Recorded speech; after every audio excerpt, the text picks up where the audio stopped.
Hey you, it's Reese, and we are back with another prophetic word. I have some more numbers for you. I will be breaking it down and giving the message, breaking the numbers down and giving the message the Father is intending through these numbers.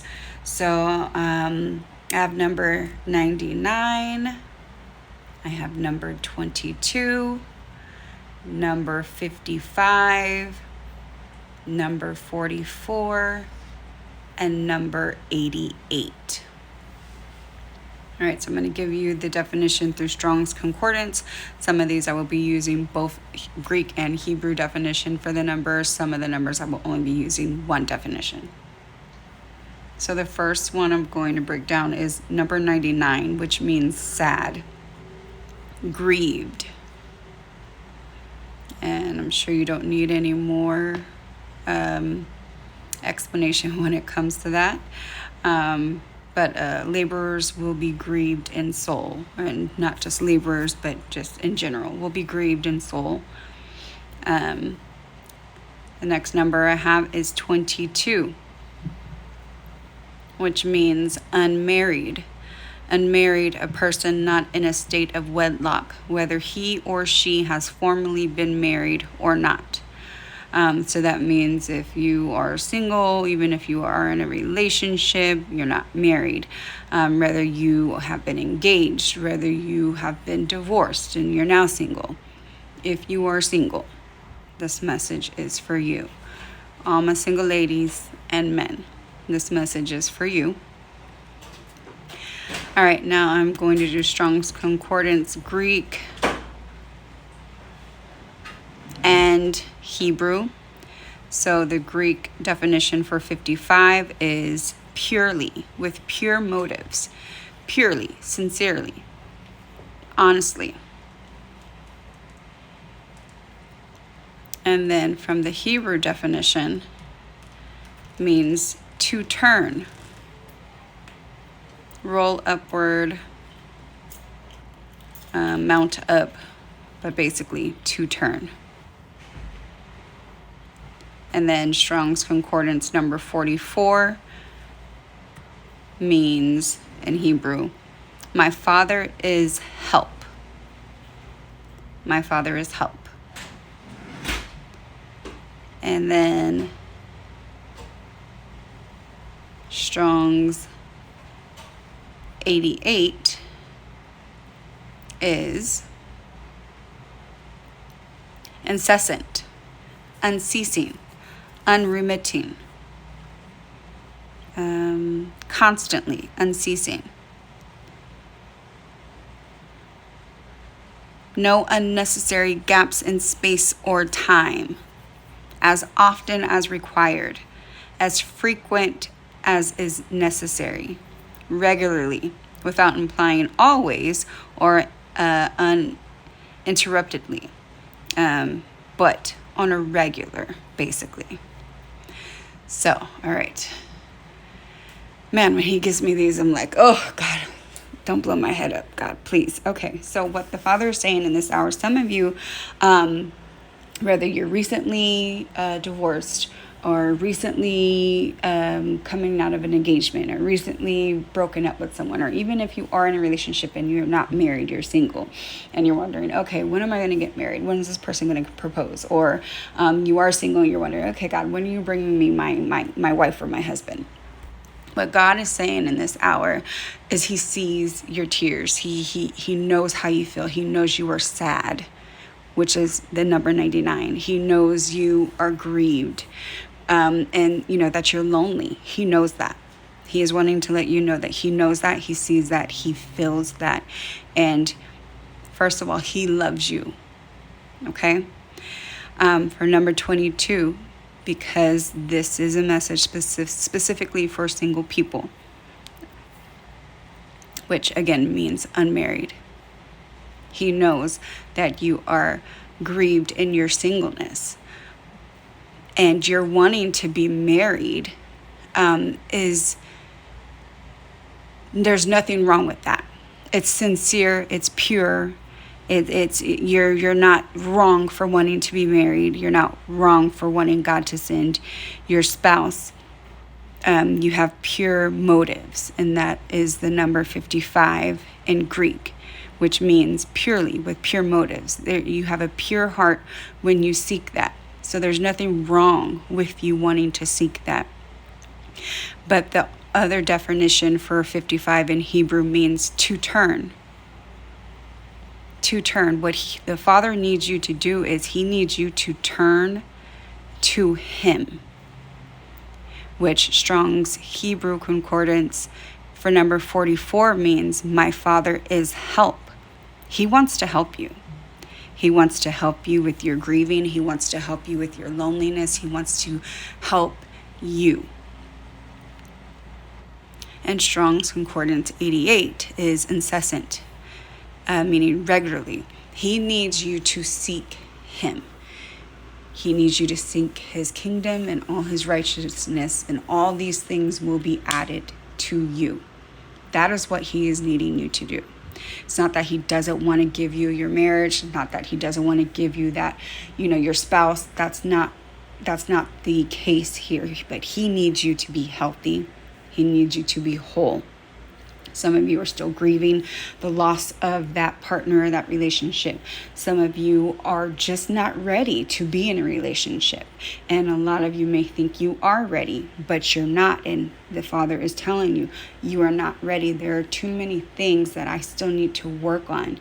And some things you don't even know that he's still needing to work on. And that's why he needs you to turn to him consistently. He needs that relationship with you built up. It says as a persistent, I think one of the examples is like a persistent cough or something like that. He needs you to have that closeness in relationship with him. He needs you to be with him on a regular basis. He needs you to build that relationship with him, and to keep it, to fight for it, because that's what you're going to have to do in your marriage. In essence, the relationship you have with the Father, that's almost what it's going to take to keep a healthy marriage. And if you can't even do that with your Father, who is perfect, what makes you think you're going to be able to do it with someone that's not perfect? Or what makes you think someone else is going to be able to do it with you, whom also is not perfect? None of us are perfect. So again, the Father is saying he understands that you're lonely, that you're sad. He understands that you're hurting. He understands that you want to be married. He understands that, that you're pure in heart when you have these wants and these desires. And there's nothing wrong with that, but he needs you to have the relationship with him first. He needs you to build yourself on a firm foundation, which is him. He needs you to be okay in your singleness. He needs to know who you are. He needs you to love who you are and the you that he created you to be, not the you that the world created. Because if you don't have that relationship with your Father, you don't know who you are. You are not even close to all that you could possibly be if you don't have that relationship with the Father. Because when we come to him, that is the only time we are able to grow and become the person he created us to be. Until then, you will never be that person, which means you will always be short. You'll be short on you for you. You'll be short of you for your children, for your loved ones, whoever you have relationships with. You will never be giving them the fullness of you, because you will never have all of you until you come to the Father with yourself and you give him your all. He wants your all. He wants your heart. He wants your mind. He wants all of you. And another reason why is because he is tired of his holy matrimonies looking like the world marriages. He is sick and tired of his marriages looking how the world marriages look. And he is fixing that in this hour. And in order for him to do that, he has to fix you. He has to make you healthy. Because you're going to go into another relationship or another marriage, and it's going to end the same way, because you're not healed and you're not whole. that's two sick people getting together trying to take care of themselves. How does that work? If you're sick and I'm sick, how are we going to be able to take care of each other? I'm not running on a full tank. You're not running on a full tank. How are we going to be able to fuel each other? Where are we going to go when we're both running on half a tank? How are we going to reach the Lord's destination when we don't have enough gas to get there? So that is what he's saying to his single ladies and his single men in this hour, is that he sees you. He knows you're hurt. He sees your tears. He hears your cries. He hears your prayers. All of the above. And he wants so bad to give it to you. But he needs you to come to him and build the relationship with him first. And then by you building the relationship with him, which in essence will guide you to love yourself and know yourself. Once you do that with him, then you start to become the person he created you to be. And then because of that, then it's the Father is the fish hook. And that's the other definition for Strong's Greek 44 is a fish hook. God is the fish hook. You don't have to play all these games. You don't have to worry about, let me make sure, I got enough cleavage out. Let me make sure my butt is shaped right. Let me make sure I got on the newest pair of Jordans. Let me make sure I got this type of job, this type of car. Let me make sure I have this much money in my bank account. Let me make sure my hair's on point. And I'm not saying any of that is wrong, because you do want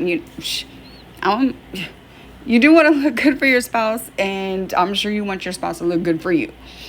Keep up with yourselves, hit the gym, eat healthy, take care of yourself. Obviously, you're going to want that for your spouse, and your spouse most likely will want that from you. But what I'm saying is all these things that you do in an effort to find a spouse, or for a spouse to notice you, for you to catch one, you don't have to do all that, because God becomes your fish hook. God is your fish hook when it comes to that relationship. And then it's like the saying, hook, line, and sinker. Now, there's a whole bunch of definitions from it that I've seen, to be deceived and tricked and all this other stuff. And I'm like, what? But the actual one that I got, the definition that I got when I first looked it up without all the other definitions, is the first definition that popped up, so I know it was the Father. This definition says, without hesitation or reservation, completely. Now tell me that's not our Father. All these other worldly definitions or whatever, but the Father said no. Once you get in alignment with me, once we build our relationship, once I fix you and heal you and make you whole to the person that I created you to be, you don't have to worry about doing all these other things to try and catch one, because I'm your hook, line, and sinker. They will come to you without hesitation or reservation. The spouse I have called for you, they will come to you without hesitation or reservation, because you will be complete. It'll be complete. Okay, so get with the Father, build that relationship. If you don't know how to open up to him, pray and tell him, I need help opening up to you. I don't know how to give you all of me. I don't know how to give you my anger. I don't know how to give you my pride. I don't know how to give you my hurt, my insecurities. Some of the things that are wrong with me, I don't even know that's wrong with me. Search my heart. Search my heart and fix who I am. Guide me to be the person you created me to be. So, again, that's what the Father's saying in this moment. He needs you healed and whole. He needs you with him. And then you can think about the spouse. You don't even have to think about it, because he'll send him or her. All right? That's all I got for you guys on this video. Remember, till next time, God loved you then. No matter what you did back then, he loves you now. No matter what you're doing now, and he'll love you in the future. No matter what you may do in the future, God loves you. And he calls you righteous, so stay righteous, okay? And I'm out. Bye. Oh, and I did want to add that when it comes to the without reservation or hesitation part, that is for the male. It is still biblical for, some people have their difference of opinions, but it says for the man who finds a wife. So for you men, you will be able to approach whoever God is sending to you, or sending you to, or whoever you are approaching. You will be able to go without hesitation or reservation, because you will have that Godfidence that He is going to build in you. So you will be able to come confidently, because He has given you that confidence to seek your wife. Okay, so yeah, that part is for the gentlemen that look forward to being able to have that confidence to be able to approach your future spouse. All right.